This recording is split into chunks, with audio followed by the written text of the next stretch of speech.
Hi! Hello! నమస్తే. Welcome back to my channel. చాలామంది ఏమనుకుంటారంటే మెడికల్ రిప్రజెంటేటివ్స్‌కి టైమింగ్ ఉండదు. తక్కువ టైం వర్క్ చేస్తారు. టైమింగ్స్ ఏమి ఉండవు. చాలా ఫ్రీడమ్ ఉంటదని థింక్ చేస్తారు. అలా ఏమి ఉండదు. మీరు చూడండి. हाँ तो इसको कवर कर रहा हूँ ना। हाँ, सर कर लूँगा सर। మెడికల్ రిప్రజెంటేటివ్ జాబ్ అనేది ఫీల్డ్ వర్క్‌కి వెళ్ళేది ఒక టైం అయితే, అంతకుముందు స్టార్ట్ చేసేది ఫార్మాట్స్ ఉంటాయి, మీటింగ్స్ ఉంటాయి. నా మీటింగ్ వచ్చేసి 9:30కి స్టార్ట్ అయింది.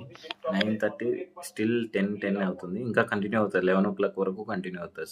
సేల్స్ డిపార్ట్మెంట్‌లో ఎట్లా అంటే సేల్స్ ఫీల్డ్‌లో ప్రతీదీ ఎంత చేసావు? ఎంత సేల్స్ చేసావు? ఎంత కన్వర్షన్ చేసావు? ఎంతమంది డాక్టర్స్ మీ బ్రాండ్స్ రాపిస్తున్నావు మీ ఏరియాలో? ఇలాంటి ప్రతీదీ చాలా ప్రెషర్ ఉంటది. Medical representative job is not easy.